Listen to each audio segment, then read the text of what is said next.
Hello everyone, आप सभी लोगों का स्वागत है टीचिंग परीक्षा के आज के इस वीडियो में, जिसके अंदर में फ्रेंड्स बीपीएससी टीआरई 4.0 के लिए जो हमारी एक विशेष श्रृंखला है उसकी महा मैराथन हम लोग करने वाले हैं।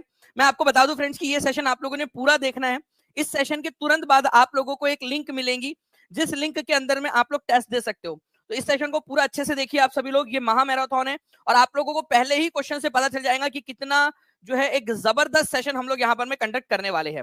तो चलिए जल्दी से हम लोग यहाँ पर में शुरू करते हैं। और जैसे कि मैं यहाँ पर मैं देख पा रहा हूँ फ्रेंड्स के हमने सेशन स्टार्ट किया है, 30 सेकंड भी नहीं हुए हैं और हमारे यहाँ पर में आप लोगों ने जो है फ्रेंड्स 700 से ज्यादा लाइक्स आप लोगों ने कर दिए हैं। 700 प्लस लाइक्स आप लोगों ने कर दिए फ्रेंड्स सेशन स्टार्ट होने से पहले ही।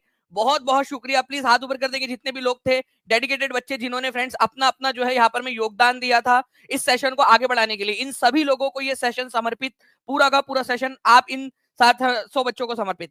ठीक है, बहुत बहुत शुक्रिया आप सभी लोगों का। चलिए एक बार फ्रेंड्स मैं आप लोगों से रिक्वेस्ट करूंगा कि आज हमारा 2000 का टारगेट है, 2000 प्लस का। तो आप सभी लोग जहां भी शेयर कर सकते हो शेयर जरूर कर दीजिएगा, ताकि अगले हफ्ते भी इसी तरीके की जो है फ्रेंड्स मैं सेशन आप लोगों के लिए लेता रहूं। ठीक है, चलिए देखिए फ्रेंड्स, पहला ही क्वेश्चन आप लोग देखोगे, धमाकेदार क्वेश्चन। प्लीज टीम इसके लिए पोल दे दिया जाए और इस क्वेश्चन के ऊपर में मैं देखना चाहूंगा कितने बच्चे आंसर कर सकते हैं। आप लोगों को ने चंपारण के बारे में जरूर सुना होगा। चंपारण में दो जिले हो गए हैं, पश्चिमी चंपारण और पूर्वी चंपारण। आप मुझे बताओ कौन सा साल था जब ये दो जिले डिवाइड हुए थे, चंपारण, पूर्वी और पश्चिमी चंपारण को डिवाइड किया गया था। है कि नहीं आप लोगों का ये एक गजब क्वेश्चन। ये पूछा जा सकता कि नहीं पूछा जा सकता आप लोगों से कि पश्चिमी चंपारण और पूर्वी चंपारण को कब अलग किया गया? जबरदस्त क्वेश्चन है फ्रेंड्स, आंसर करेंगे सभी के सभी बच्चे। ठीक है, तो देखिए चंपारण जो है बिहार के अंदर में एक जिला, ठीक है, इसको दो भागों के अंदर में विभाजित किया गया, कौन से साल के अंदर में? ठीक है, ये क्वेश्चन अगर पूछ लिया जाए तो आप लोगों का जो आंसर है वो हो जाएगा फ्रेंड्स ऑप्शन नंबर, ठीक है, बी, 1972 के अंदर में। तो यहाँ पर मैं पहले पूरा जो है आप लोगों का चंपारण हुआ करता था, ठीक है, उसको पश्चिमी और पूर्वी चंपारण के अंदर में 1972 के अंदर में, ठीक है, डिवाइड किया गया था आपका। ठीक है, पश्चिमी और पूर्वी चंपारण के अंदर में, वेस्ट चंपारण और ईस्ट चंपारण के अंदर में, कौन से साल में? 1972 के अंदर में। डायरेक्ट क्वेश्चन पूछा जाएगा आप लोगों से। कितने परसेंट लोगों ने आंसर दिया था? 57% लोगों ने आंसर दिया था। जबकि जो है फ्रेंड्स बिहार के अंदर में है, तो बिहार के मैक्सिमम लोगों ने इसका आंसर करना चाहिए। ओके, चलिए ऐसे ही फ्रेंड्स और भी बहुत सारे क्वेश्चन हो सकते हैं। ये क्वेश्चन आपसे पूछ ले या इससे रिलेटेड क्वेश्चन आपकी टेस्ट में अभी पूछ ले, जो इस सेशन के बाद होंगे। तो सभी लोग लाइव जरूर देखेंगे पूरा का पूरा। भारतीय योजना के वास्तुकार कौन है? ये महा मैराथन है आप लोगों की, और इसके अंदर में मैं आप लोगों से जितने भी इंपॉर्टेंट वाले क्वेश्चन है उनकी रिवीजन भी करवाता चलूंगा आप लोगों के साथ में, साथ साथ में। ठीक है, तो बताइए इस पर्टिकुलर क्वेश्चन का आंसर क्या होगा आप लोगों का? भारतीय योजना के वास्तुकार कौन है ये बताना है आप सभी लोगों ने। भारतीय योजना के वास्तुकार जल्दी जल्दी से बताइए और एक बार शेयर जरूर कर दीजिए फ्रेंड्स। 900 के करीब लाइक्स हो चुके हैं हमारे केवल 2 मिनट के अंदर में, और ऐसे ही हमें 2000 प्लस लाइक्स और 2000 प्लस लाइव का टारगेट रखना है। तो भारतीय योजना के वास्तुकार माने जाते हैं आपके पीसी महालनोबिस। ठीक है, पीसी महालनोबिस, ये याद रखना है आप लोगों ने, इंपॉर्टेंट पॉइंट है फ्रेंड्स, पीसी महालनोबिस। नाउ देखिए फ्रेंड्स, अब आप लोगों का एक और क्वेश्चन आप लोगों के लिए बनता है यहाँ पर में कि पीसी महालनोबिस का जो जन्मदिन है वो कौन से तारीख को आता है? तो ये आता है 29, ठीक है, जून को। तो 29 जून जो है फ्रेंड्स, इसको हम लोग मनाते हैं, ठीक है, भारतीय सांख्यिकी दिवस, नेशनल स्टैटिस्टिक्स डे। तो भारतीय सांख्यिकी दिवस, नेशनल स्टैटिस्टिक्स डे। स्टैटिस्टिक्स का मतलब होता है डाटा इकट्ठा करना, ठीक है, आंकड़ों को इकट्ठा करना, संख्या को इकट्ठा करना। तो राष्ट्रीय सांख्यिकी दिवस, ठीक है, भारतीय सांख्यिकी के जनक भी इन्हीं को कहा जाता है। ठीक है, भारत में second 5 year plan, second 5 year plan जो था वो इन्हीं के मॉडल पर आधारित था। ठीक है, तो father of modern statistics in India, Bharat के अंदर में architect of planning in India, ये भी इनको कहा जाता है। दूसरी पंचवर्षीय योजना इन्हीं के मॉडल के ऊपर में आधारित थी। ठीक है, चलिए तो आंसर जो है फ्रेंड्स पीसी महालनोबिस हो जाएगा आप लोगों का। नेक्स्ट क्वेश्चन की तरफ में आगे बढ़ते हैं। भारत और चीन के बीच संबंधों में मार्गदर्शन सिद्धांत बन चुके पंचशील पर कौन से वर्ष हस्ताक्षर हुए थे? भारत के प्रधानमंत्री कौन थे? ठीक है, इंडिया के प्रधानमंत्री कौन थे उस समय में, और चाइना के प्रधानमंत्री कौन थे, ये भी आप लोगों को बताना है। क्वेश्चन दोनों ही पूछे जा सकते हैं आप लोगों से, जल्दी बताइए।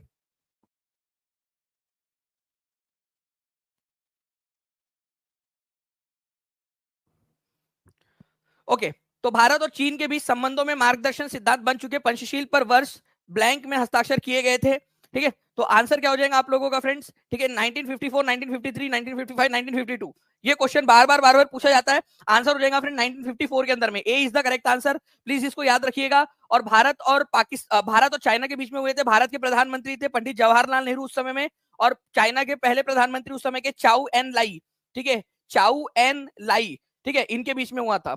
ये याद रखना है आप सभी लोगों ने। जवाहरलाल नेहरू और चाउ एन लाई के बीच में 1954 के बीच में पंचशील एग्रीमेंट हुआ था। ठीक है, चलो, तो ये बहुत बार आता है क्वेश्चन आप लोगों का। ये भी पूछते हैं कि पंचशील एग्रीमेंट कौन से दो देशों के बीच में हुआ था, ये भी पूछा जा सकता है आप लोगों से। नेक्स्ट क्वेश्चन की तरफ में हम लोग आगे बढ़ते हैं फ्रेंड्स। ठीक है, देखिए प्रथम पंचवर्षीय योजना जो 1951 से 56 के बीच में हुई थी, उसका मसौदा तैयार करने वाले युवा अर्थशास्त्री कौन थे? इस क्वेश्चन का आंसर बताइए आप लोग।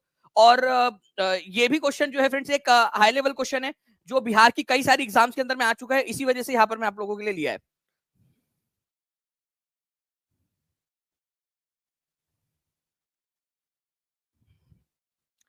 अब देखिए 1000 से ज्यादा लाइक्स आपने कर दिए फ्रेंड्स 5 मिनट के अंदर अंदर, बहुत बहुत शुक्रिया आप सभी लोगों का। ठीक है, ऐसे ही आज हमारा टारगेट 2000 का है, हर एक बच्चा एक एक जगह पे भी शेयर कर देगा अगर से, ठीक है, तो हमारा टारगेट कंप्लीट हो जाएगा और हर बच्चे ने अपना अपना योगदान देना है आज के सेशन के अंदर में। तो देखिए फ्रेंड्स, भारत में पंचवर्षीय योजना, जो पहली पंचवर्षीय योजना थी, उसके मसौदा तैयार करने वाले जो थे हमारे, ठीक है, उनका नाम था के.एन. राज। ठीक है, के.एन. राज। इन्होंने जो है फ्रेंड्स, ये उस समय में युवा थे, इन्होंने सजेस्ट किया था कि हमारे भारत के अंदर में हैरोल्ड डोमर मॉडल को अपनाना चाहिए प्रथम पंचवर्षीय योजना के लिए। प्रथम पंचवर्षीय योजना कौन से मॉडल पर आधारित थी? डायरेक्ट क्वेश्चन, 1 नंबर यहां मिलेगा आप लोगों को, लिखो जल्दी से। देखो, नहीं भी समझ में आ रहा कम से कम लिखो, यहाँ पर मैं बता रहा हूं आपको, फैक्चुअल क्वेश्चन पूछेगा, हैरोल्ड डोमर मॉडल पर आधारित थी। हैरोल्ड डोमर मॉडल के आधार पर यह निश्चय किया गया कि हमारे भारत के अंदर में जो सबसे ज्यादा लोग जिस जो है सेक्टर के अंदर में काम करते हैं, उस सेक्टर पर फोकस किया जाए। हमारे भारत के ज्यादातर लोग कृषि के ऊपर में निर्भर थे, तो कृषि के ऊपर में फोकस किया गया और एग्रीकल्चर जो है फोकस था हमारा फर्स्ट 5 ईयर प्लान का, पहली पंचवर्षीय योजना का। ठीक है, तो इकोनॉमिक्स थे के.एन. राज, वैसे कई सारे इकोनॉमिक्स थे लेकिन इनका एक बहुत बड़ा योगदान था। ठीक है, के.एन. राज का पहले पंचवर्षीय योजना के अंदर में। सेकंड पंचवर्षीय योजना जो है वो पीसी महालनोबिस के मॉडल पर आधारित थी। नेक्स्ट क्वेश्चन की तरफ में आगे बढ़ते हैं हम लोग यहाँ पर में। अब ये क्वेश्चन देखिए कितना बेहतरीन क्वेश्चन है, और मैं आपको बता दूं फ्रेंड्स कि कल रात में ये क्वेश्चन मैंने आप लोगों की indiaculture.gov.in उस वेबसाइट के ऊपर में पूरा का पूरा चंपारण जो है ना, गांधी इन चंपारण, उसके ऊपर से जो है फ्रेंड्स आप लोगों के लिए डिजाइन किया है। ये क्वेश्चन बहुत चांसेस आपके एग्जाम के अंदर में पूछे जाने के, क्योंकि मैंने जब रिसर्च किया कि पिछला आपका जो क्वेश्चन था, ठीक है, वो कहां से पूछा गया था, ठीक है, तो मैंने उस पेज को ढूंढ निकाला, ठीक है, जहां से क्वेश्चन बनाया था, और उस पेज पर से जाकर मैंने ये क्वेश्चन निकाला आप लोगों के लिए, जो indiaculture.gov.in के ऊपर में से जहां से ये बना है। बहुत बड़ी वेबसाइट है, पूरा खजाना है, इतना बड़ा है कि इस जीवन में पूरा मतलब अराउंड 40-50 साल लग जाएंगे उसको, उस पूरी वेबसाइट को पढ़ते पढ़ते। इतना डेटा उसके अंदर में डाल दिया सरकार ने। चलिए, तो when did Mahatma Gandhi arrive in the at the Champaran district headquarter in Motihari? ठीक है, तो आप लोगों को बता दूं फ्रेंड्स कि चंपारण के अंदर में कब चंपारण के मोतीहारी में कब आए थे? तो ये 15 अप्रैल 1917 में ये आए थे। ठीक है, 15 अप्रैल 1917 के अंदर में आए थे। अब जब ये आए तो इनको अरेस्ट कर लिया गया। कब कब अरेस्ट कर लिया गया था उनको, ये भी बताना है आप लोगों ने। ठीक है, तो 1917 में 15 अप्रैल को गांधी जी जो है चंपारण के हेडक्वार्टर मोतीहारी के अंदर में एंटर हुए। ठीक है, तुबड़ुक तुबड़ुक आ गए वो। ठीक है, अब जो है फ्रेंड्स क्या हुआ कि वहां पर में लगी थी आप लोगों की धारा 144। ठीक है, सीआरपीसी की धारा लगी थी 144। गांधी जी को बोला, गांधी जी सुनो सुनो सुनो, गांधी जी आप यहां से निकल लो, नहीं तो देखो आप धारा 144 लगी हुई है सीआरपीसी की, मैं बता रहा हूँ सीआरपीसी की धारा लगी है 144। ठीक है, आप अगर यहाँ पर में रुके तो आपको अरेस्ट कर लिया जाएगा, आपको कोर्ट के सामने पेश होगा। गांधी जी बोले मैं नहीं जा रहा, तुमको जो उखा लो, मैं नहीं जा रहा। ठीक है, तो गांधी जी बोले कि मैं नहीं जा रहा करके। अब क्या हुआ, गांधी जी को फिर समन किया गया मोतीहारी कोर्ट के अंदर में। कोर्ट के अंदर में गांधी जी आए, यहाँ पर में गांधी जी आए तो देखिए कि 2000 से ज्यादा लोग कोर्ट के सामने खड़े। अरे भाई 2000 से ज्यादा लोग खड़े ऐसे कोर्ट के सामने, किसी भी इंसान का जो है मोटिवेशन एकदम बढ़ जाएगा। पहले डर के आए होंगे, तो बोले अरे यार 2000 लोग हैं, चलो कोई बात नहीं, अभी जाके जज से जो है अपन भिड़ सकते हैं। गए वो वहां पर में, जज ने बोला आपको मना किया था। भाई हमने कुछ गलत किया ही नहीं, हम तो यहाँ पर में बस इंक्वायरी करने आए थे कि सब सही चल रहा है कि नहीं चल रहा है। ठीक है, नहीं बोले तुमने गलत किया, तुमने जो है एक कानून तोड़ा है, धारा 144 का उल्लंघन किया है, इसी वजह से तुम पे आईपीसी की धारा लगेंगी अब 188 188। ठीक है, तो आईपीसी की धारा 188 इनके ऊपर में लगाई गई उन पर मुकदमा चलाने के लिए। लेकिन फिर मांडवली हो गई, वो जज बोला यार ये अड़ियल इंसान है, कुछ नहीं करेगा, तो उनको छोड़ दिया गया। ठीक है, छोड़ दिया गया उनको। तो उनको कौन से धारा के तहत जेल उनको जो है उनको बुलाया गया था? ठीक है, तो धारा आईपीसी की धारा, ठीक है, देखो सीआरपीसी की 144 लगी थी, आईपीसी की धारा जो है उनको 188 के तहत बोला गया। देखो आईपीसी 188 क्या बोलती है? आईपीसी इंडियन पिनल कोड की धारा 188 बोलती है कि अगर आपने कोई भी सरकारी कानून का उल्लंघन किया या सरकारी आदेश का उल्लंघन किया तो आपको दंड दिया जा सकता है। तो गांधी जी ने सीआरपीसी की धारा 144 का उल्लंघन किया था, इसी वजह से आईपीसी की धारा 188 के तहत उनको जो है उन पर मुकदमा चलाया गया था। सीआरपीसी तोड़ा, आईपीसी के तहत मुकदमा चला उन पे। चलिए, तो ये याद रखना है फ्रेंड्स 15 तारीख को। और ये मुकदमा कौन से तारीख को चला था उनके ऊपर में? 18 अप्रैल को चला था। तो अब देखिए इसी के ऊपर में क्वेश्चन देखिए फ्रेंड्स, आप लोग इतना गजब क्वेश्चन आप लोगों के लिए, ठीक है, इतना गजब क्वेश्चन, और हर बच्चा इसका आंसर करने की कोशिश करेगा। जल्दी बताइए सभी लोग, क्वेश्चन को पढ़िए, क्योंकि क्वेश्चन ही मैंने इस तरीके से आप लोगों के लिए बनाया है। आप देखिए क्वेश्चन जो है ना, ये सेल्फ एक्सप्लेनेटरी है। इस तरीके का क्वेश्चन जो है एग्जामिनर पूछेगा आप लोगों से। बताइए जल्दी जल्दी से। 1200 के करीब लाइक्स हो चुके हैं फ्रेंड्स, 1500 के करीब बच्चे जुड़ चुके हैं। एक बार हर बच्चा जो है अपनी अपनी जिम्मेदारी निभाते हुए एक एक जगह पे शेयर कर देगा। कम से कम एक एक जगह पे शेयर कर दीजिए फ्रेंड्स। हर टेलीग्राम, फेसबुक, व्हाट्सएप, इंस्टाग्राम, हर जगह पे दिखना चाहिए ये सेशन आज, ठीक है। ये आपकी जिम्मेदारी है, ये आप टीचिंग परीक्षा के जो मेंबर्स है उनकी जिम्मेदारी है। और हर बच्चा जो यहाँ पर मैं देख रहा हूँ उसकी जिम्मेदारी है कि सेशन को लाइक जरूर कर दे, ठीक है। तो देखिए फ्रेंड्स, यहाँ पर मैं अगर मैं बात करूं आप लोगों से कि कौन सा वाला जो है इंडियन पिनल कोड का जो है चार्ज था, सेक्शन था, जिसके तहत इनके ऊपर में मुकदमा चलाया गया था, तो वो था धारा 188। उन्होंने सीआरपीसी का 144 तोड़ा था, ठीक है। लेकिन धारा कौन सी लगाई गई थी उनके ऊपर में जब उनको कोर्ट में बुलाया गया? और कोर्ट में कब बुलाया गया था? ट्रायल कब हुआ था उनके ऊपर में? तो ये भी क्वेश्चन बन सकता है कि उनके ऊपर में ट्रायल कब हुआ था या मुकदमा कब चलाया गया था मोतिहारी जेल के अंदर में, मोतिहारी की कोर्ट में 18 अप्रैल 1917 में, ठीक है, धारा 188 के तहत, आईपीसी की धारा 188 के तहत। 80% लोगों ने सही आंसर दिया है फ्रेंड्स, बहुत बढ़िया, ठीक है। चलिए, B is the correct answer. तो 18 अप्रैल मतलब आने के 3 दिन बाद ही गांधी जी को जो है वो कोर्ट का मुंह देखना पड़ गया। तीनों गोलमेज सम्मेलनों में किसने भाग लिया था, ये आपको बताना है। ये क्वेश्चन बहुत बार आता है बीपीएससी की एग्जाम्स के अंदर में। जल्दी जल्दी से बताते जाइए। सेशन पूरा देखना है आप लोगों ने, जो बच्चा पूरा लेक्चर देखेगा उसको टेस्ट भी मिलेगी। टीचिंग परीक्षा मतलब सिलेक्शन की गारंटी, बिल्कुल सरफराज अनवर जी, बिल्कुल सही कह रहे हो आप। बताइए इस पर्टिकुलर क्वेश्चन का आंसर क्या होगा आप लोगों का। तो देखिए फ्रेंड्स, तीनों गोलमेज सम्मेलनों में किसने भाग लिया था? ठीक है, N M Joshi, Tej Bahadur Sapru, B R Ambedkar. तो अगर मैं बात करूं फ्रेंड्स यहाँ पर में, तो एनएम जोशी जो थे इन्होंने भी पार्टिसिपेट किया था, ठीक है। एनएम जोशी इन्होंने भी पार्टिसिपेट किया था तीनों गोलमेज सम्मेलन में। तेज बहादुर सप्रू इन्होंने भी तीनों गोलमेज सम्मेलन में भाग लिया था। और डॉक्टर बी आर अम्बेडकर इन्होंने भी तीनों गोलमेज सम्मेलन में भाग लिया था। अब जितने भी बच्चे केवल जो सी आंसर लगा रहे उन सब लोगों का गलत है। केवल 17% लोग ऐसे हैं जिन्होंने आंसर किया है फ्रेंड्स, ठीक है, 17%। इसीलिए कहता हूं कि लेक्चर अच्छे से देखो, लेक्चर अच्छे से देखो। एग्जामिनर जहां आपको कंफ्यूज कर सकता है वहां पर मैं आप लोगों को जो है फ्रेंड्स यहाँ पर मैं दे रहे हैं, ठीक है। चलिए, तो तीनों गोलमेज सम्मेलनों में किसने भाग लिया था? एनएम जोशी ने भी लिया था, तेज बहादुर सप्रू ने भी लिया था, ठीक है, डॉक्टर बी आर अम्बेडकर ने भी लिया था। इसके अलावा जो है फ्रेंड्स सी एन मुदलियार जो थे उन्होंने भी लिया था इसके अंदर में, ठीक है। एम आर जयकर थे, उन्होंने भी लिया था। मैं आप लोगों को लिस्ट दे देता हूँ, ठीक है, जो होंगे जिन्होंने तीनों गोलमेज सम्मेलनों में पार्टिसिपेट किया था, फर्स्ट, सेकंड, थर्ड में। तो डॉक्टर बी आर अम्बेडकर तो थे ही, तेज बहादुर सप्रू भी थे, ठीक है। इसके बाद में एनएम जोशी भी थे जो अभी हमने देखा, ठीक है। एम आर जयकर और सी एन मुदलियार, ये जो लोग थे फ्रेंड्स 5, इन्होंने तीनों गोलमेज सम्मेलनों के अंदर में पार्टिसिपेट किया था। ओके, कितने लोगों को ये क्वेश्चन करके मजा आया? ऐसे क्वेश्चन होने चाहिए आपके, ठीक है। और एग्जामिनर ने भी इस तरीके के क्वेश्चन बनाकर जो है फ्रेंड्स आप लोगों को वो किया जा सकता है, आप लोगों के लिए बेहतरीन क्वेश्चन क्रिएट किया जा सकता है। ओके, चलिए, तो more than one of the above, तीनों गोलमेज सम्मेलनों में किसने भाग लिया? तो तीनों में भाग लिए थे इन तीनों ने, ठीक है। More than one of the above answer होगा। World Wide Fund for Nature का मुख्यालय कहां पर में है? World Wide Fund for Nature, बताइए।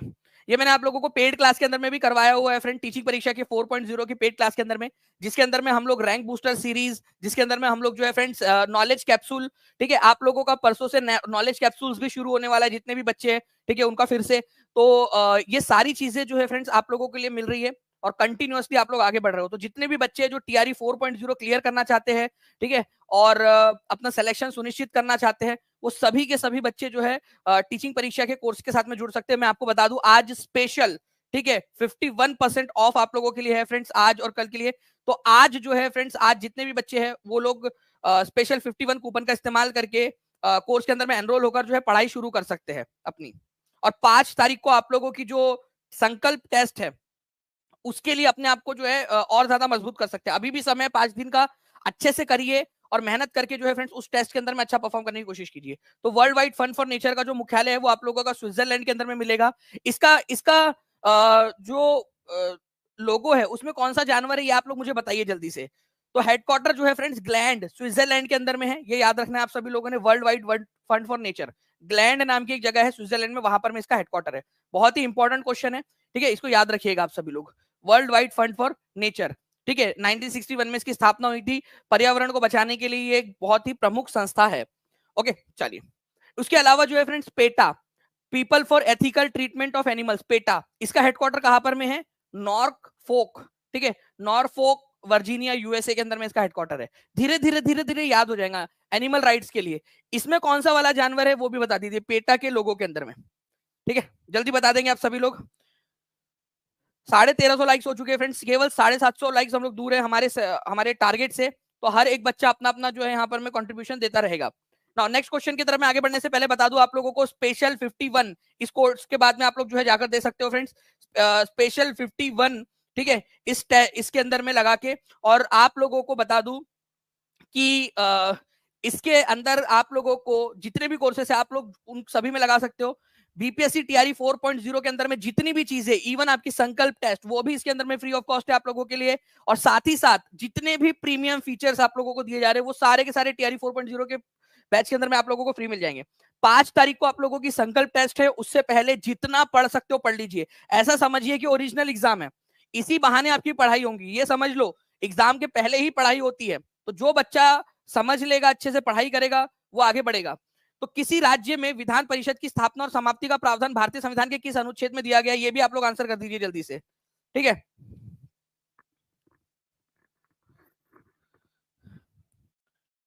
देखिए फ्रेंड्स, अगर मैं बात करूं राज्य में विधान परिषद की स्थापना और समाप्ति का प्रावधान भारतीय संविधान के किस अनुच्छेद में है, तो विधान परिषद कितने राज्य के अंदर में जल्दी से बता देंगे आप लोग। आर्टिकल नंबर 169 के तहत जो है वो विधान परिषद बनाया भी जा सकता है, विधान परिषद हटाया भी जा सकता है। तो आर्टिकल नंबर 169 जो है इसका आंसर हो जाएगा आप लोगों का। कौन कौन से 6 राज्य के अंदर में है आप लोग बता देंगे जल्दी जल्दी से, ठीक है, नाम, ठीक है, महाराष्ट्र, कर्नाटक, तेलंगाना, आंध्र प्रदेश, यूपी, ठीक है, बिहार और यूपी, ठीक है।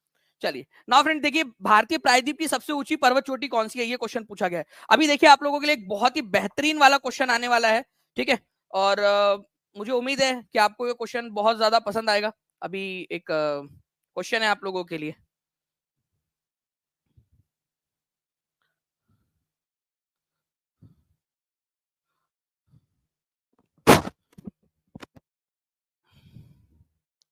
बताइए इस पर्टिकुलर क्वेश्चन का आंसर क्या होगा।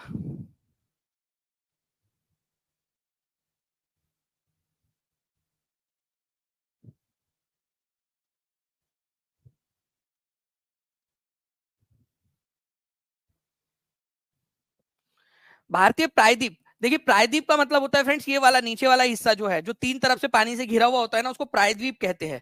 तो ये भारतीय प्रायद्वीप की मतलब दक्षिण भारत की सबसे ऊंची जो चोटी है वो है आप लोगों की फ्रेंड्स अन्नाईमुड़ी। अन्नाईमुड़ी केरल के राज्य के अंदर में स्थित है, ये याद रखना है आप लोगों ने। ये भी पूछा जा सकता है कौन से राज्य में है, केरला के अंदर में है, और दक्षिण भारत की सबसे ऊंची चोटी है। इंपॉर्टेंट पॉइंट एग्जाम के अंदर में आप लोगों से पूछा जाएगा। ओके, आप लोग यहाँ पर में देख सकते हो इस स्लाइड के अंदर में ये पूरा का पूरा आप लोगों से जो है, देखिए जितनी भी आप लोगों की स्लाइड्स होती है, ठीक है, यूट्यूब पे पढ़ाई हुई, वो सारी की सारी भी आप लोगों को बीपीएससी टीआरई 4.0 के कोर्स के अंदर में उपलब्ध होती है, ठीक है। तो आप लोग यहाँ पर में देख लीजिए, ये पूरा का पूरा ये केरल है, यहाँ पर में अनाईमुड़ी है, 2695 मीटर इसकी हाइट है, और ये दक्षिण भारत की, पूरे दक्षिण भारत की सबसे ऊंची चोटी है, ठीक है, दक्षिण भारत की सबसे ऊंची चोटी। ओके, तो इंपॉर्टेंट है, आप लोगों को याद रखना है अनाईमुड़ी। चलो नेक्स्ट क्वेश्चन की तरफ में आगे बढ़ते हैं हम लोग फ्रेंड्स। यहाँ पर में निम्नलिखित में से यहाँ पर में देखिए क्वेश्चन में पूछा गया है, निम्नलिखित में से कौन सा क्रांतिकारी काकोरी ट्रेन कॉन्स्पिरेसी से संबंधित है, ठीक है, निम्नलिखित में से कौन काकोरी ट्रेन कॉन्स्पिरेसी से संबंधित है।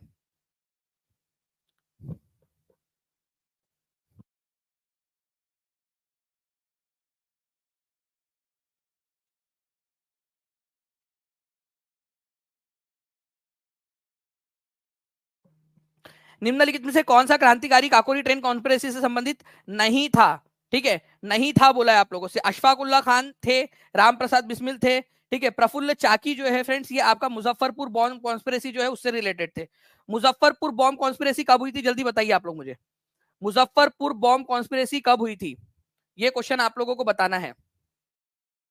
ठीक है, तो प्रफुल्ल चाकी जो है ये 1908 के अंदर में जो मुजफ्फरपुर बॉम्ब कॉन्स्पिरेसी थी, मैजिस्ट्रेट थे किंग्सफोर्ड, ठीक है, उनकी हत्या का प्रयास किया था, ठीक है, इन्होंने। तो 1908 के अंदर में मुजफ्फरपुर बॉम्ब कॉन्स्पिरेसी से रिलेटेड थे ये। तो कौन नहीं थे बोला है, तो प्रफुल्ल चाकी आंसर हो जाएगा आप लोगों का। ओके चलिए, 1920 बच्चे यहाँ पर में जुड़ चुके हैं फ्रेंड्स, 1491 लाइक्स हो चुके हैं। हर एक बच्चा अपना अपना जो है सेशन को अपना देता है, यहाँ पर में योगदान देता रहेगा। अब देखिए आप लोगों के लिए सबसे धमाकेदार क्वेश्चन, ठीक है। देखिए फ्रेंड्स, सबसे धमाकेदार क्वेश्चन, इतना बड़ा क्वेश्चन की पूरी स्क्रीन भर गई है। ये क्वेश्चन है, ठीक है, ये क्वेश्चन है। देखिए, हाल के वर्षों में कई भारतीय राज्यों और शहरों के नाम बदले गए हैं। अब क्वेश्चन के अंदर में देखिए कितना डेटा है। उड़ीसा का नाम जो है वो ओडिशा किया गया है। कौन से साल में, 1900 के अंदर में नहीं, अभी अभी 2011 के अंदर में किया गया था। ये याद रखना है आप सभी लोगों ने, ठीक है। उसके बाद में जो है फ्रेंड्स, अगर मैं बात करूं, पौंडीचेरी, पहले पौंडीचेरी बोला जाता था, उसका नाम किया गया पुद्दुचेरी, ठीक है। 2006 में इसका नामकरण किया गया पुद्दुचेरी। अब ये क्वेश्चन, अभी भी मैं क्वेश्चन की तरफ में हूं, अभी भी मैं क्वेश्चन पर हूं, ठीक है। मैं टीम से रिक्वेस्ट करूंगा कि एक एक के ऊपर में, इसके ऊपर में कम से कम 3 क्वेश्चन बना दिया जाए, ठीक है।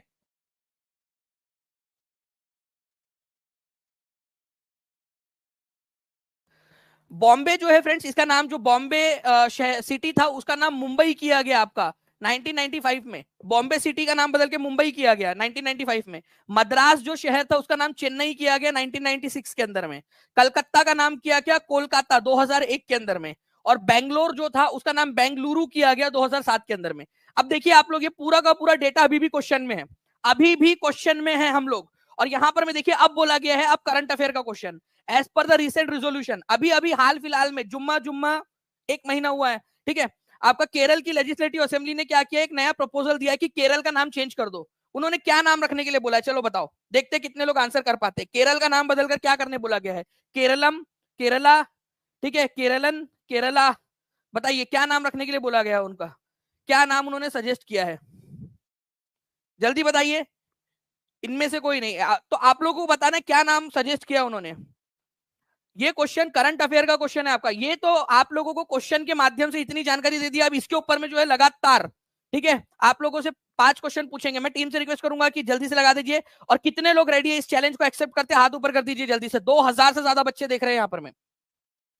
तो ये क्वेश्चन का आंसर जो है क्या हो जाएगा फ्रेंड्स, यहाँ पर में केरला, केरलन, केरला, ठीक है, केलारा, नन ऑफ दी अबव।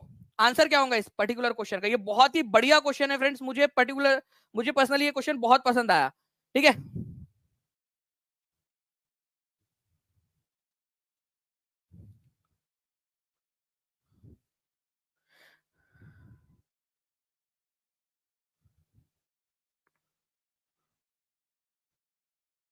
ये ऑप्शन यहां पर में, तो आंसर क्या हो जाएगा फ्रेंड्स आप लोगों का, केरलम हो जाएगा, ठीक है। तो केरलम, ऑप्शन नंबर ए जो है ये आप लोगों का आंसर है फ्रेंड्स। उन्होंने केरलम नाम जो है वो सजेस्ट किया है, बोला है कि केरला का नाम बदल के केरलम कर दो, ठीक है। केरला का नाम बदल के क्या करने के लिए बोला उन्होंने, केरलम। 49% लोगों ने सही आंसर किया है फ्रेंड्स, 49% लोगों ने। तो इस पर्टिकुलर क्वेश्चन से आप लोग देखिए क्या समझ में आया आपको। हाल ही के वर्षों में कई राज्यों के नाम और शहरों के नाम बदले गए हैं। उड़ीसा, ठीक है, उड़ीसा जो था उसका नाम ओडिशा किया गया 2011 के अंदर में। पौंडीचेरी को पुदुचेरी किया गया 2006 के अंदर में। बॉम्बे को मुंबई किया गया 1995 के अंदर में। मद्रास जो था फ्रेंड्स उसका नाम किया गया चेन्नई, ठीक है, 1996 के अंदर में। कलकत्ता का नाम कोलकाता किया गया 2001 के अंदर में। बेंगलुरु का नाम किया गया बेंगलुरु 2007 के अंदर में। और इसी परिप्रेक्ष्य के अंदर में आपसे सवाल पूछा गया कि हाल ही में केरला की जो लेजिस्लेटिव असेंबली उन्होंने एक रेजोल्यूशन पास किया है, केंद्र सरकार से, संसद से अनुरोध किया है कि प्लीज हमारा नाम भी बदल दो, केरला से क्या कर दो, केरलम कर दो। 49% लोगों ने सही आंसर दिया था फ्रेंड्स, ठीक है। और जितने भी बच्चों ने सही आंसर दिया था हाथ ऊपर कर देंगे फ्रेंड्स। और आप बताइए, मुझे आप बताइए कमेंट करके कि कौन सा आर्टिकल है जिसके जरिए किसी भी राज्य का नाम बदला जा सकता है।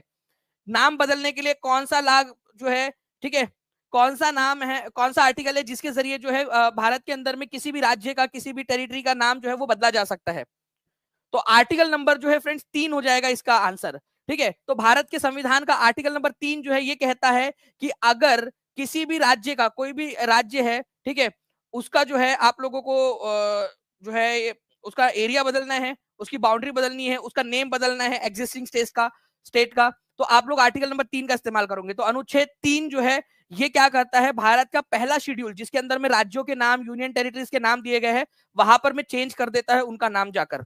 ठीक है, तो आर्टिकल नंबर 3 जो है ये यूज होता है किसी भी राज्य का नाम, बॉर्डर या फिर उसका एरिया चेंज करने के लिए, आर्टिकल नंबर 3। ठीक है, तो अब देखिए कितनी सारी चीजें हम लोगों ने यहाँ पर में कर ली है।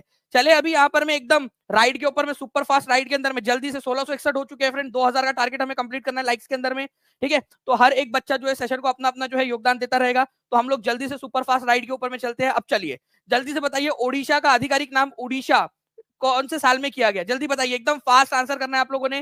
ठीक है, ओडिशा, उड़ीसा का नाम ओडिशा कौन से साल में किया गया, तो ये किया गया था 1 2 3 4 5 6, जल्दी से बताना है, आंसर हो जाएगा 2011 के अंदर में। ठीक है, B is the correct answer, 86% लोगों ने सही आंसर दिया है।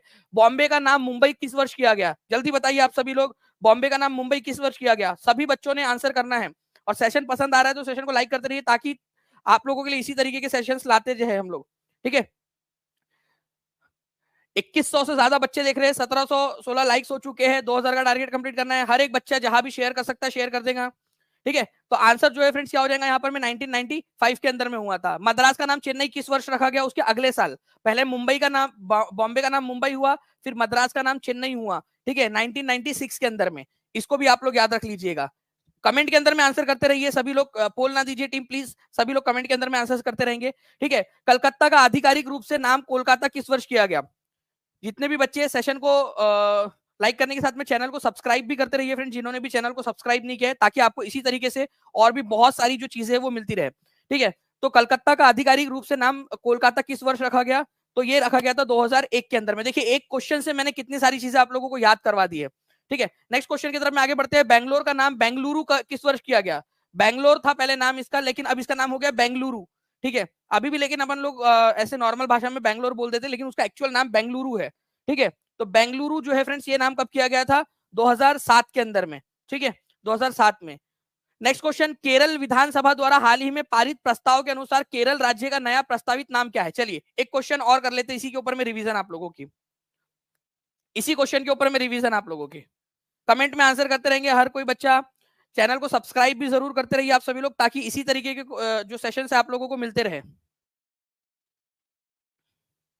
चलिए, तो केरल विधानसभा ने क्या किया, क्या केरलम नाम सजेस्ट किया, केरलम, ये याद रखना है आप सभी लोगों ने। ओके, केरलम। नाउ फ्रेंड देखिए, अब नेक्स्ट क्वेश्चन की तरफ में आगे बढ़ते हैं, इसका पोल दे दिया जाएगा टीम। ठीक है, 1943 में सिंगापुर में नेताजी सुभाष चंद्र बोस द्वारा घोषित स्वतंत्र भारत की अनंतरिम सरकार का नाम क्या था। ठीक है, ये बता देंगे आप सभी लोग। नेताजी सुभाष चंद्र बोस ने 1943 में सिंगापुर में, ठीक है, स्वतंत्र भारत की अनंतिम सरकार या फिर प्रोविजनल गवर्नमेंट बनाई थी। इस प्रोविजनल गवर्नमेंट का नाम क्या था, ये बताएंगे आप सभी लोग। अब देखो इसमें 2-3 क्वेश्चन क्लियर हो गए। नेताजी सुभाष चंद्र बोस ने अनंतिम सरकार या प्रोविजनल गवर्नमेंट कहाँ बनाई थी, सिंगापुर में बनाई थी, एक नंबर यहाँ क्लियर हो गया। कौन से साल में बनाई थी, एक नंबर यहाँ क्लियर हो गया आप लोगों का। अगर कौन से दिन बनाई थी, अगर ये क्वेश्चन बोल दिया जाए आप लोगों से, तो आप लोगों का जो आंसर हो जाएगा वो हो जाएगा 21 अक्टूबर को, 21 अक्टूबर को उन्होंने जो है ये सरकार बनाई थी। इसका नाम क्या था, ठीक है, एक्चुअल में उसका नाम क्या था, तो उसका नाम था आरजी हुकूमत आजाद हिंद। ठीक है, आरजी हुकूमत आजाद हिंद, ये इसका एक्चुअल उनका नाम था, उन्होंने जो नाम रखा था, हम उसको आजाद हिंद गवर्नमेंट बोल देते हैं, ठीक है, शॉर्ट में, लेकिन एक्चुअल में जो उन्होंने नाम रखा था वो रखा था आरजी हुकूमत आजाद हिंद। ठीक है, आरजी हुकूमत का मतलब ही होता है प्रोविजनल गवर्नमेंट। ठीक है, आजाद हिंद की आरजी हुकूमत, प्रोविजनल गवर्नमेंट। ठीक है, देखिए कितना बढ़िया क्वेश्चन है फ्रेंड्स आप लोगों का, क्वालिटी क्वेश्चन, कि उनकी सरकार का नाम उन्होंने क्या रखा था। और हमने क्या देखा कि कब उन्होंने घोषणा की थी इस सरकार की, 21 अक्टूबर को बनाया था, 21 अक्टूबर को। ठीक है, 1943 में। कहां घोषणा की थी उन्होंने, सिंगापुर के अंदर में। नाम क्या रखा था, आरजी हुकूमत आजाद हिंद। ठीक है, ये याद रखना है आप लोगों ने, इंपॉर्टेंट पॉइंट है, एग्जाम के अंदर में आप लोगों से पूछा जाएगा फ्रेंड्स। ठीक है, चलिए B is the correct answer. Okay, now friends हम लोग आगे बढ़ेंगे, लेकिन मैं आप लोगों को बता दूं कि आज बिहार शिक्षक भर्ती टीआरई 4.0 से रिलेटेड 3 जो महायोद्धा है, ठीक है, वो आप लोगों के लिए फ्रेंड्स पिछले एक हफ्ते से जो है वो मेहनत कर रहे लगातार। ठीक है, कुलदीप सर, काजल मैन, पवन सर, ये तीनों के तीनों, ठीक है, अपने छुट्टी वाले दिन भी आप लोगों के लिए जो है फ्रेंड्स मेहनत कर रहे हैं। तो आप लोगों का फर्ज बनता है कि आप जो इनकी लगातार जो इन्होंने पूरी मेहनत की, एक हफ्ते में जो उन्होंने चुनिंदा क्वेश्चंस निकाले आप लोगों के लिए जो आपके एग्जाम से रिलेटेड है, उन क्वेश्चंस को जाकर आप लोग करें। साइंस, मैथ्स और रीजनिंग, बीपीएससी का महायुद्ध है ये, और ये लड़ाई अब सिलेक्शन के साथ में रैंक लाने की भी है। उसी के हिसाब से ये डिजाइन किया इन्होंने पूरा सेशन। हर एक बच्चा जो है फ्रेंड्स 3 बजे जो है बिल्कुल जुड़ जाएगा, ठीक है, इस सेशन के अंदर में, जिससे कि आप लोग सिलेक्शन की तरफ में आगे तो बढ़े ही बढ़े, रैंक लाने की तरफ में भी आगे बढ़े। और ये तीनों ने पिछले कई दिनों से जो है फ्रेंड्स इस सेशन के ऊपर में मेहनत कर रहे हैं, और क्वालिटी क्वेश्चंस जो एग्जाम के अंदर में आप लोगों को जो है फ्रेंड्स आगे बढ़ा देंगे, ठीक है, उसके साथ में आप लोगों के लिए लेकर आए। तो आप लोग इस सेशन के बाद जरूर उस सेशन को जो है ज्वाइन कीजिएगा। महात्मा गांधी ने अंग्रेजों से आजादी के लिए भारत छोड़ो आंदोलन किस वर्ष शुरू किया था? चलिए ये बता दीजिए क्वेश्चन। महात्मा गांधी का क्विट इंडिया मूवमेंट जो है वो कब शुरू हुआ था और क्यों शुरू हुआ था? भारत छोड़ो आंदोलन जो है शुरू करने के पीछे कारण क्या था? ये आया था बीपीएससी टीआरई 3.0 की री एग्जाम के अंदर में क्वेश्चन। भारत छोड़ो आंदोलन के शुरू होने के पीछे का कारण क्या था? तो भारत छोड़ो आंदोलन के शुरू होने के पीछे का कारण था फेल्यूर ऑफ क्रिप्स मिशन। जो क्रिप्स मिशन था वो फेल हो गया था, क्रिप्स मिशन है ना, स्टैफोर्ड क्रिप्स के नेतृत्व में क्रिप्स मिशन आया था और वो फेल हो गया था। तो गांधी जी ने बोला कि अब करो या मरो। भारत छोड़ो आंदोलन उन्होंने शुरू किया था 1942 के अंदर में, ये याद रखना है आप लोगों ने। क्रिप्स मिशन जब भारत में आया और भारत छोड़ो आंदोलन शुरू हुआ, उस समय भारत के वायसराय कौन थे? ठीक है, भारत के वायसराय कौन थे? ये क्वेश्चन जो है फ्रेंड्स यूपी के एक एग्जाम के अंदर में आया था थोड़े दिन पहले। तो वायसराय कौन थे उस समय में? और मैंने आपको गवर्नर जनरल और वायसराय वाली जो क्लास करवाई है टीचिंग परीक्षा के टीआरई 4.0 की पेड बैच में, पूरे के पूरे जो इंपॉर्टेंट आपके वायसराय, गवर्नर जनरल, गवर्नर्स थे, उन सभी के ऊपर में जो इंपॉर्टेंट क्वेश्चंस बन सकते थे वो आपको करवाया है। ठीक है, मल्टीपल 5 से ज्यादा पार्ट्स उसके ऊपर में बने हुए आप लोगों के। उसके अंदर में आपका बहुत सारा क्लियर हो गया। वायसराय जो थे वो थे लिन लिथ गो, लिन, ठीक है, लिथ गो, ठीक है, तो लिन लिथ गो, ये याद रखना है आप सभी लोगों ने फ्रेंड्स। तो यहाँ पर मैं गो की स्पेलिंग इस तरीके से है, तो आप लोग गो, भारत छोड़ो और गो, तो इस तरीके से आप लोग याद रख सकते थे इसको, ठीक है। तो लिन लिथ गो, लॉर्ड लिन लिथ गो, ये याद रखना आप लोगों ने, उस समय में भारत के वायसराय थे। तो सी इज द करेक्ट आंसर। यहाँ पर में क्विट इंडिया मूवमेंट जो है आप लोगों का जो है 1942 के अंदर में स्टार्ट हुआ था। निजी कंपनियों को सरकारी शेयरों की बिक्री को क्या कहा जाता है? इकोनॉमिक्स का क्वेश्चन है, बेसिक्स। जी बिल्कुल सपना पाठक जी, सारे के सारे जो है आप लोगों के वो डाल दिए गए हैं नेशनल मूवमेंट की क्लासेस, और बहुत बढ़िया तरीके से एक स्ट्रक्चर्ड वे में है पूरा। ठीक है, तो देखिए निजी कंपनियों को सरकारी शेयरों की बिक्री को क्या कहा जाता है? तो निजी कंपनियां, ठीक है, सरकार को शेयरों की बिक्री को, ठीक है, निजी कंपनियों को सरकार जो है क्या कर रही है? बेच दे रही है। जैसे गवर्नमेंट है, गवर्नमेंट का एलआईसी है, ठीक है, सरकार ने क्या किया, इसके कुछ शेयर जो है, ओके, वो किसी को बेच दिए। मान लो कि बम्बानी बम्बानी बम्बानी जो है, ठीक है, मिस्टर बम्बानी, उनको बेच दिए, ओके, बम्बानी को। तो मिस्टर बम्बानी को बेच दिए अगर एलआईसी के शेयर, तो ये क्या किया उन्होंने? डिस इन्वेस्टमेंट किया। इसके बदले में मिस्टर बम्बानी सरकार को पैसे दे देंगे और एलआईसी में शेयर खरीद लेंगे। इसको डिस इन्वेस्टमेंट कहा जाता है, विनिवेश कहा जाता है, ठीक है, विनिवेश कहा जाता है, ये याद रखना है आप सभी लोगों ने। आंसर हो जाएगा आप लोगों को option number B, disinvestment, विनिवेश कहा जाता है। ओके, चलिए नेक्स्ट पॉइंट की तरफ में आगे बढ़ते हैं हम लोग फ्रेंड्स। यहाँ पर मैं आप लोगों को बताना है, देखिए बहुत बढ़िया वाला क्वेश्चन। अब हम लोग जो है बढ़ रहे एक कदम और आगे। बिहार और उड़ीसा विधान परिषद ने, अब ये बिहार और उड़ीसा क्या अलग अलग नहीं, बिहार और उड़ीसा प्रांत बोला जाता था, ठीक है, 1936 तक। तो बिहार और उड़ीसा प्रांत की विधान परिषद में चंपारण एग्रेरियन एक्ट जो है आप लोगों का कब पास हुआ था, ये आप लोगों को बताना है, ठीक है। ओके, बिहार और उड़ीसा विधान परिषद में चंपारण एग्रेरियन एक्ट कब पारित किया गया था? ये क्वेश्चन आया था ना आप लोगों से, इसका आया था ना, इससे रिलेटेड एक क्वेश्चन। 1893 लाइक्स हो चुके हैं फ्रेंड्स, केवल 107 लाइक्स हम लोगों के बचे हुए हैं, और यहाँ पर में 2350 बच्चे देख रहे हैं। तो हर एक बच्चा अपना अपना कंट्रीब्यूशन यहाँ पर में देता रहेगा जल्दी जल्दी से। देखिए अगर मैं बात करूं बिहार और उड़ीसा विधान परिषद में चंपारण एग्रेरियन एक्ट कब पास हुआ था, तो ये हुआ था आपका 4 मार्च 1918 को, ठीक है। केवल 43% लोगों ने आंसर दिया है, जबकि ये क्वेश्चन एग्जाम में आ चुका है।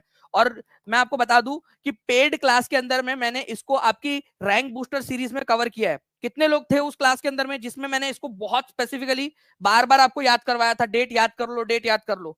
जितने भी लोग थे बता देंगे जल्दी जल्दी से, जितने भी बच्चे थे क्लास के अंदर में और उनको वहां से याद हो गई है, ठीक है, डेट। चलिए काफी सारे बच्चे जो है फ्रेंड्स यहाँ पर में उनको याद हो गया है वहीं से, रैंक बूस्टर सीरीज के अंदर में जो हमारी पेड क्लास में चलती है, ठीक है। तो बहुत बढ़िया। तो इसी तरीके से जो है फ्रेंड्स आप लोगों ने मेहनत करते जाना है, ओके। और आगे बढ़ते रहना है आप लोगों ने। तो 4 मार्च 1918 को चंपारण एग्रेरियन एक्ट पास हुआ था। अब फ्रेंड्स एक और क्वेश्चन आप लोगों से पूछना चाहूंगा, ये एक्ट पास हुआ था आपका 4 मार्च 1918 को बिहार और उड़ीसा विधान परिषद के जरिए, ठीक है। अब आप मुझे बताइए, इसके जरिए जो तीन कठिया सिस्टम था उसको समाप्त कर दिया गया, लेकिन जो चंपारण इंक्वायरी कमेटी थी उसकी पहली बैठक कब हुई थी? क्या ये क्वेश्चन पूछा जा सकता है, हाँ या ना? अगर कौन से तारीख को ये पास हुआ ये क्वेश्चन पूछ रहा है, ठीक है, तो उसी पेज उसी जगह से, ठीक है, जो आप लोगों को मैंने कल रात में बैठकर पूरा का पूरा आप लोगों के indianculture.gov.in के ऊपर में सरकारी वेबसाइट है, इतनी बड़ी वेबसाइट है, अगर आप उसमें हो गए ना तो फिर आप मतलब अगर आपने सोचा कि कुछ चीज ढूंढनी है तो फिर घंटों लग जाते हैं उसके अंदर में, ठीक है। तो चंपारण जांच समिति प्रारंभिक बैठक जो है वो कब हुई थी, कौन से तारीख को जो है इसकी पहली बैठक हुई थी, ये क्वेश्चन आप लोगों से पूछ रहा है, बताइए जल्दी जल्दी से। जी हाँ बिल्कुल, आपकी जो पेड कोर्स है टीआरई 4.0 का, उसके अंदर में आप लोगों को ई बुक सारी सारी की सारी जो चीजें जो फैसिलिटीज है वो मिल जाएंगी। और आज स्पेशल आप लोगों के लिए 51% ऑफ है, तो आज जितने भी बच्चे हैं उसका फायदा उठा सकते हैं। आज से पढ़ाई शुरू कर दीजिए, 5 तारीख को टेस्ट है, ताकि आप लोग जल्दी से जल्दी उसकी प्रिपरेशन शुरू कर सके, ठीक है। चंपारण जांच समिति की जो पहली बैठक थी फ्रेंड्स, वो आप लोगों की जुलाई के अंदर में हुई थी, जुलाई 11 को हुई थी 1917 के अंदर में। और फिर काफी लंबे समय तक जो है फ्रेंड्स उसके ऊपर में इंक्वायरी हुई, बैठक हुई, सलाह मशवरा हुआ, और फाइनली 4 मार्च को, ठीक है, 4 मार्च 1918 को, ठीक है, ये विधान परिषद से पास हो गया, ठीक है। चलिए ये याद रखना है आप लोगों ने। अब एक क्वेश्चन आप लोगों से फ्रेंड्स, ठीक है, बहुत ही बढ़िया वाला क्वेश्चन है, हर एक बच्चे को जो है इस क्वेश्चन का आंसर आना चाहिए, जल्दी बताइए। केवल 23 लाइक्स दूर है हम लोग, केवल 2000 के टारगेट से हमारे, केवल 23 लाइक्स। देखिए फ्रेंड्स, यहां पर मैं लक्षद्वीप, मिनिकॉय और अमीनी द्वीप का नाम लक्षद्वीप कब रखा गया? इसको जो है फ्रेंड्स लक्षद्वीप बोला जाता था, ठीक है, लक्षद्वीप, ठीक है, लक्षद्वीप बोलते थे इसको। लक्षद्वीप, मिनिकॉय और अमीनी द्वीप ये आइलैंड्स थे आपके, ओके, ये यूनियन टेरिटरी का नाम था, उसका नाम बदल के जो है फ्रेंड्स एक कर दिया गया लक्षद्वीप। तो लक्षद्वीप नाम कब रखा गया था इसका, ये क्वेश्चन पूछा गया है आप लोगों से। तो लक्षद्वीप नाम जो है फ्रेंड्स आप लोगों का इसका कब रखा गया था? 1975 में, 1973 में, 1990 के अंदर में, कब? तो देखिए रीनेम किया गया था इसका नाम, ठीक है, 1973 के अंदर में। तो पहले इसका नाम जो था वो क्या था? इसका नाम था फ्रेंड्स आप लोगों का लक्षद्वीप, मिनिकॉय और अमीनी द्वीप, ऐसा इसका नाम था, ठीक है, ये याद रखना आप लोगों ने। इसका नाम बदल के कर दिया गया केवल लक्षद्वीप, ठीक है, 1973 में। तो लक्षद्वीप का नाम कब बदला गया था? 1973 में बदला गया था, ये एग्जाम में आया हुआ क्वेश्चन है, कभी भी आप लोगों से रिपीट करके पूछा जा सकता है, 1973 के अंदर में। मैं आपको बता दूं फ्रेंड्स की पर कैपिटा मछली उपलब्धता सबसे ज्यादा कहां पर में है, अगर ये क्वेश्चन कभी आप लोगों से पूछ लिया जाए तो भाई याद रखना कि जो प्रत्येक व्यक्ति के लिए ज्यादा से ज्यादा मछली जो है अवेलेबिलिटी, वो लक्षद्वीप के अंदर में ही है। तो ये भी एक अलग ही तरीके का जो है फ्रेंड्स लक्षद्वीप के अंदर में एक वो है इनका, बेसिकली आप लोग बोल सकते हो कि इनकी उपलब्धता है, ठीक है, या उपलब्धि है इनकी, कि सबसे प्रति व्यक्ति ज्यादा मतलब सबसे ज्यादा मछली की उपलब्धता, ठीक है, लक्षद्वीप के अंदर में। लक्षद्वीप की राजधानी बताइए आप लोग, लक्षद्वीप की राजधानी कौन सी है, जल्दी बताना है आप सभी लोगों ने। अब जब बात निकली है तो दूर तक जाएंगी, ठीक है।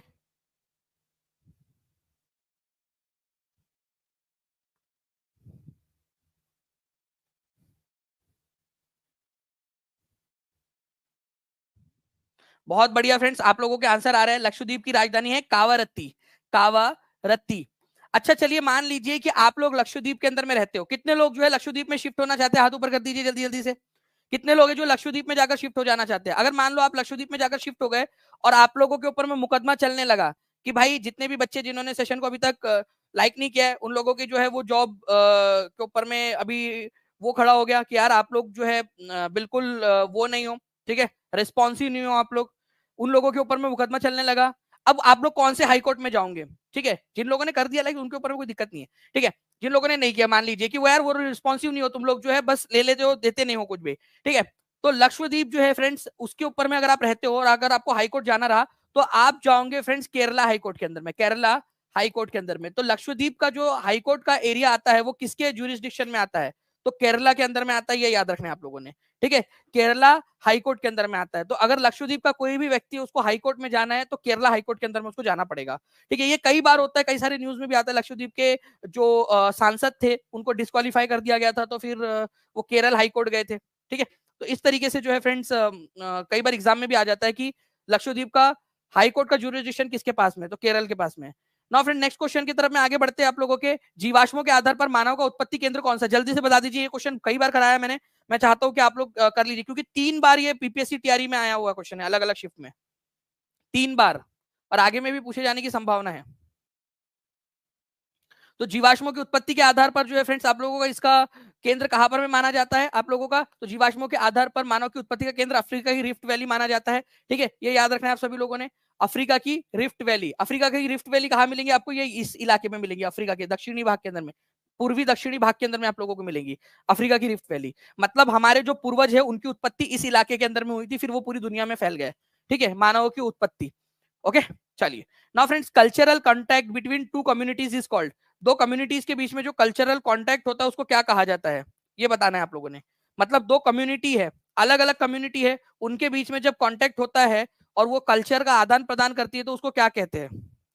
ये क्वेश्चन एग्जाम में आया हुआ है, इसी वजह से मैं चाहता हूं कि आप लोग जो है फ्रेंड्स प्लीज इसको देख लीजिए, ठीक है जी। तो देखिए, एक व्यक्ति है जिसका कल्चर अलग है, ठीक है, इसका कल्चर अलग है, ठीक है, दोनों का संगम होता है, कल्चर का आदान प्रदान होता है, ठीक है। तो इसको जो है फ्रेंड्स एक्यूकल्चरेशन कहा जाता है, एक्यूकल्चरेशन, ठीक है, एक्कल्चरेशन इसको बोलते हो आप लोग। तो आंसर आपका ऑप्शन नंबर बी होगा, ठीक है, एक्कल्चरेशन, एक्कल्चरेशन। ओके, ये क्वेश्चन आ चुका है एग्जाम के अंदर में, आगे में भी कभी भी पूछे जाने की संभावना है, तो प्लीज इस पर्टिकुलर पॉइंट को भी आप सभी लोग याद रखेंगे, ठीक है, एग्जाम के अंदर में इंपॉर्टेंट है। तो एक्कल्चरेशन का मतलब क्या होता है आप लोगों का फ्रेंड्स, कि एक ऐसी प्रोसेस है जिसके अंदर में आप अडॉप्ट करते हो, इनकॉर्पोरेट करते हो नए कल्चर को, ठीक है, किसी के संपर्क में आते हो और उसके साथ में नए कल्चर को अडॉप्ट करते हो। भारतीय संविधान के अनुच्छेद 3 के अनुसार संसद का कानून क्या कर सकता है, चलिए बताइए यहाँ पर में। अब देखिए, आर्टिकल नंबर 3 के बारे में मैंने आपको आज ही बताया है, आज के लेक्चर में ही। जल्दी से इस क्वेश्चन का आंसर करेंगे आप सभी लोग।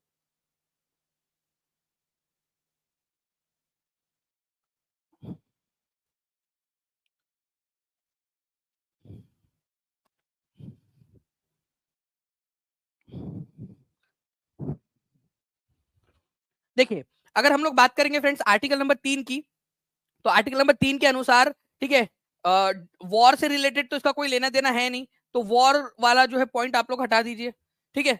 उसके बाद में जो है फ्रेंड्स, अगर हम लोग बात करें alter the boundaries of any state, किसी राज्य की जो है बॉर्डर को वो लोग बदल सकते हैं। Increase the area of any state, बिल्कुल कर सकते हैं यहाँ पर में। Okay, establish N autonomous council with in any state, ये नहीं है, ऑटोनॉमस काउंसिल वगैरह बनाने वाली बात नहीं है। देखो, किसी राज्य की बॉर्डर को बदल सकते हैं, उसका एरिया, अब बॉर्डर बदलेंगे तो एरिया इंक्रीज या डिक्रीज दोनों हो सकता है, इंक्रीज या डिक्रीज कर सकते हैं। और साथ ही साथ जो है फ्रेंड्स, एक पॉइंट और याद रखना है आप लोगों ने, ठीक है, अनुच्छेद 3 के तहत नाम भी चेंज कर सकते हैं लोग, नेम भी चेंज कर सकते हैं। तो इन ऑप्शंस के अनुसार आंसर आप लोगों का हो जाएगा ऑप्शन नंबर सी, 2 एंड 3, ठीक है, ये याद रखना है आप सभी लोगों ने। ओके, चलिए नेक्स्ट क्वेश्चन की तरफ में आगे बढ़ते हैं हम लोग फ्रेंड्स। इसका आंसर करिए, द व्हील्स ऑफ हिस्ट्री, इतिहास के पहिए नाम से पुस्तक किसने लिखी है।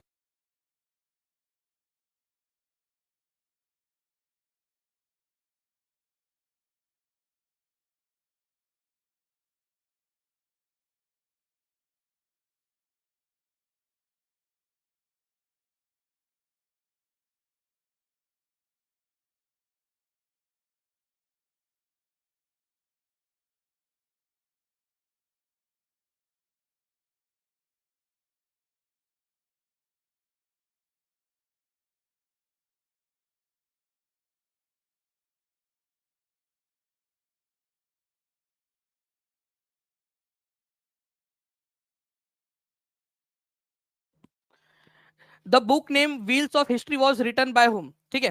तो ये क्वेश्चन जब आप लोगों से पूछा जाए फ्रेंड्स, तो इतिहास के पहिए नाम से जो पुस्तक है, ये लिखी थी राम मनोहर लोहिया जी ने 1955 के अंदर में, ठीक है। ये बहुत ही फेमस पुस्तक है फ्रेंड्स, द व्हील्स ऑफ, ठीक है, history of, the wheels of history, ठीक है। And when he was talking about history, ठीक है, he was talking about the history of India. Okay, तो भारतीय स्वतंत्रता सेनानी थे, समाजवादी विचारक थे राम मनोहर लोहिया। आज भी जो है फ्रेंड्स, कई सारी जो पॉलिटिकल पार्टीज है वो राम मनोहर लोहिया के समाजवाद के ऊपर में चलकर ही अपनी राजनीति करती है। ठीक है, राम मनोहर लोहिया का आइडिया था कि भाई समाज के अंदर में जो सबसे लास्ट जो व्यक्ति है उसको भी उसके अधिकार मिलने चाहिए, ये इनका मानना था। तो आंसर क्या हो जाएगा आप लोग बता दीजिए जल्दी से, क्वेश्चन को पढ़िए और आंसर आप लोग लगाइए ताकि आपको याद हो जाए। ठीक है, कौन से साल में ये बुक प्रकाशित हुई थी, ये भी क्वेश्चन अगर आ जाए तो आप लोगों को आंसर पता होना चाहिए। ठीक है, चलिए नेक्स्ट क्वेश्चन की तरफ में आगे बढ़ते हैं हम लोग फ्रेंड्स। इस क्वेश्चन को आप लोग देखिए, निम्नलिखित महाद्वीपों में से किस महाद्वीप पर सबसे अधिक देश है, जनसंख्या क्या के आधार पर नहीं, ठीक है, देश के आधार पर बोल रहा है कि सबसे ज्यादा देश कौन से वाले महाद्वीप के ऊपर में। तो सबसे ज्यादा देश जो है वो कौन से महाद्वीप के ऊपर में, 67वीं बीपीएससी का क्वेश्चन है।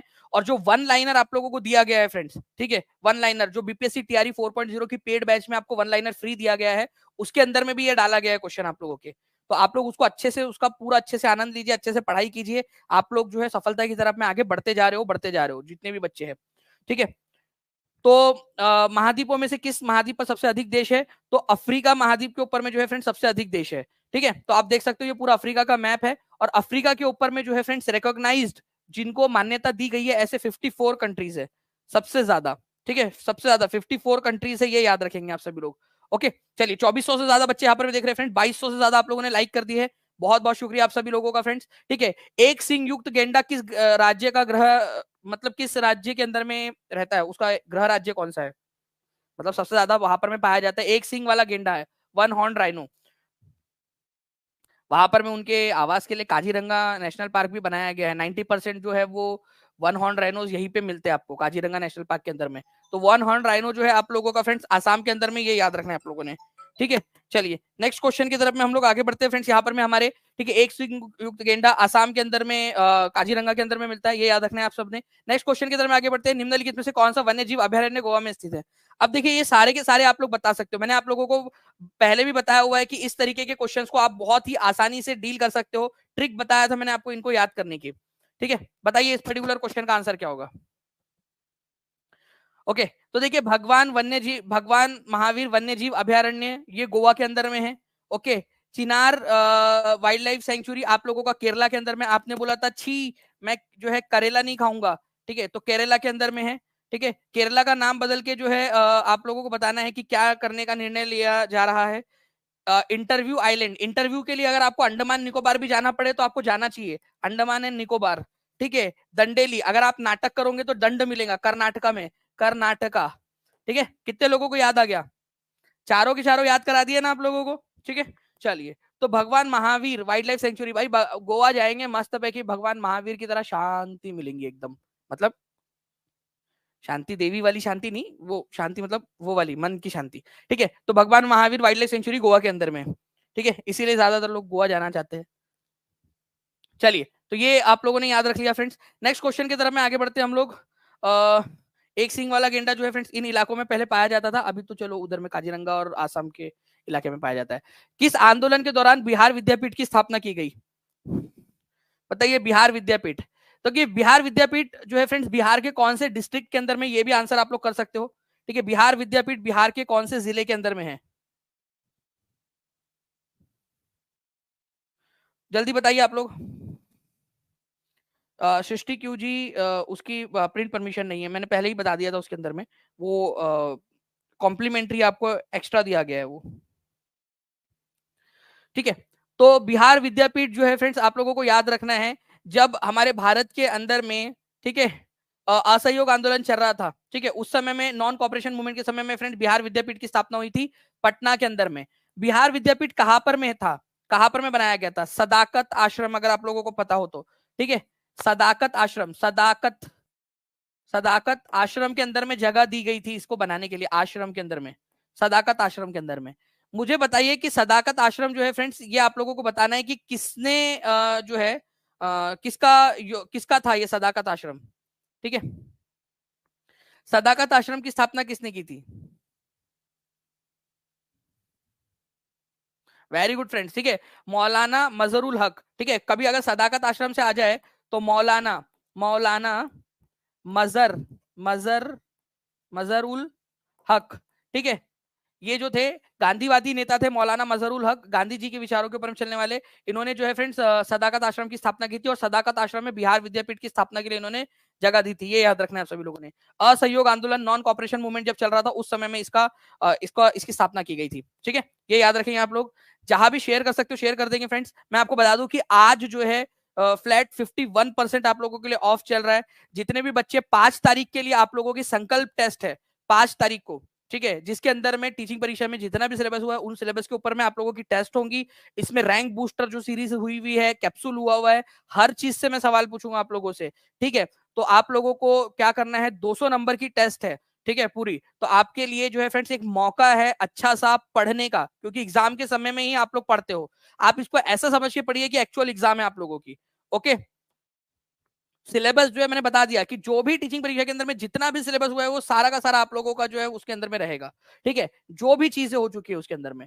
ओके, तो स्पेशल 51 जो है आप लोग जाकर अभी के अभी टीचिंग परीक्षा के ऐप के ऊपर में जो है फ्रेंड इसको सब्सक्राइब कर सकते हो, या नीचे में लिंक दी गई है how to buy BPSC course करके, उसमें दिया गया, उस पर क्लिक कर सकते हो आप लोग। या टीचिंग परीक्षा के लिए नीचे में नंबर चल रहा है, उस पर कॉल या व्हाट्सएप कर दीजिए। कॉल नहीं लगा तो व्हाट्सएप कर दीजिएगा, टीम आपकी बिल्कुल मदद कर देंगी। इसके अलावा जो है फ्रेंड्स अब आप लोगों के लिए टेस्ट, जितने भी बच्चों ने सेशन को लाइव देखा है, ठीक है, वो थम्स अप दे दीजिए फ्रेंड्स। आप लोगों के लिए एक टेस्ट का रिजल्ट दिया जाएगा। ठीक है, देखिए आप लोगों को टेस्ट कैसे देनी है। आप लोगों को जो है फ्रेंड्स कोर्स जो ऐप है उसमें जाना है। ठीक है, ऐप में टीचिंग परीक्षा का ऐप आप सभी लोगों के पास में है। अगर नहीं है तो डाउनलोड कर लीजिए। 15 मिनट का समय दे रहा हूं आप लोगों को, 15 मिनट का समय दे रहा हूं टीचिंग परीक्षा का एप्लीकेशन डाउनलोड करने के लिए। ऐप में जाना है। ऐप में जाकर जब आप ऐप में जाओगे, लॉग इन कर लोगे, तो यहाँ पर में टाइल्स आप लोगों को दिखती है अलग अलग। ठीक है, अलग अलग यहाँ दिखती है। यहाँ पर में एक फ्री कंटेंट वाली स्टाइल है, फ्री कंटेंट लिखा होगा उसके ऊपर में। ठीक है, फ्री कंटेंट डोंट बाय, क्योंकि वो फ्री है, आपको खरीदने की जरूरत नहीं है उसका। ठीक है, फ्री कंटेंट में जाना है आपने। और फ्री कंटेंट के अंदर में सबसे ऊपर में ही आप लोगों को यहाँ पर में 29 सितंबर वाली जो क्लास है, रिवीजन टेस्ट जो है वो आप लोगों को मिल जाएंगी। ठीक है, इसके अंदर में तो आप लोग जो है फ्रेंड्स क्या कर सकते हो। ओके, जितना मिला है पेड बैच में वो सारे पेड बैच ले लो, बीपीएससी क्लियर करने में कोई नहीं रोक सकता। जी thank you very much Maneka Singh ji, आपके प्यारे से कमेंट के लिए। ठीक है, बहुत बहुत शुक्रिया आपका इतना प्यारा सा कमेंट करने के लिए। तो ये एक सच्चाई भी है एक्चुअली कि जो भी है, ठीक है, आप लोगों को बताना चाहूंगा कि आप अगर इसके साथ में जुड़ जाते हो तो आपको कोई नहीं रोक सकता फिर। ठीक है, तो अभी के अभी जाइए, फ्री कंटेंट के अंदर में आपने जाना है और वहां पर में जाकर आप लोगों ने जो है टेस्ट अटेम्प्ट करनी है। फ्री कंटेंट के अंदर में ऐप डाउनलोड कर लीजिए, 15 मिनट का समय सभी के पास में है। ठीक है, और जाइए और मुझे कल फिर आप लोग स्कोर बताना। ठीक है, थैंक यू मेनका जी। और मैं आपको बता दूं फ्रेंड्स कि सभी लोग अपना अपना जो टेस्ट शुरू हो चुकी है, आप लोगों की टेस्ट शुरू हो चुकी है। ठीक है, जाइए आप लोग और टेस्ट दीजिए अच्छे से और अपना अपना स्कोर बताइएगा मुझे।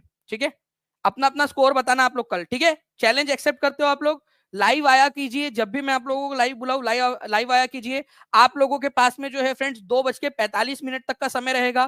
पूरे 45 मिनट से 45 मिनट के अंदर अंदर आप लोग जाकर जो है टेस्ट अटेम्प्ट कर सकते हो। आज की क्लास के ऊपर में बेस्ड टेस्ट रहेंगी ये। ठीक है, तो ऐप डाउनलोड कर लो, जाओ और जल्दी से जाकर जो है वो टेस्ट अटेम्प्ट कर लो आप लोग। ओके, चलो थैंक यू वेरी मच। और स्कोर फिर मुझे आके बताइएगा आप लोगों का स्कोर कितना है। ओके, चलो thank you very much, take care and bye, God bless you all. Channel को सब्सक्राइब कर दीजिए, सेशन को लाइक कर दीजिए और जहां भी शेयर कर सकते हो शेयर कर दीजिएगा। बाकी जो है फ्रेंड्स हम लोग जो है क्लासेस के अंदर में भी मिलेंगे, पेड क्लासेस के अंदर में भी। तब तक के लिए thank you very much, take care and bye, God bless you all, thank you friends. और 3 बजे से लेकर जो है फ्रेंड्स लगातार 5 घंटे तक आप लोगों की क्लास है। ठीक है, उसको मिस मत कीजिएगा, उसके ऊपर में भी आप लोगों की अलग से टेस्ट रहेंगी। ओके, चलो thank you friends, bye, thank you. बिल्कुल, इस बार जो है वो टीचिंग परीक्षा का झंडा रहेगा। ठीक है, बीपीएससी टीआरई 4.0 के अंदर में।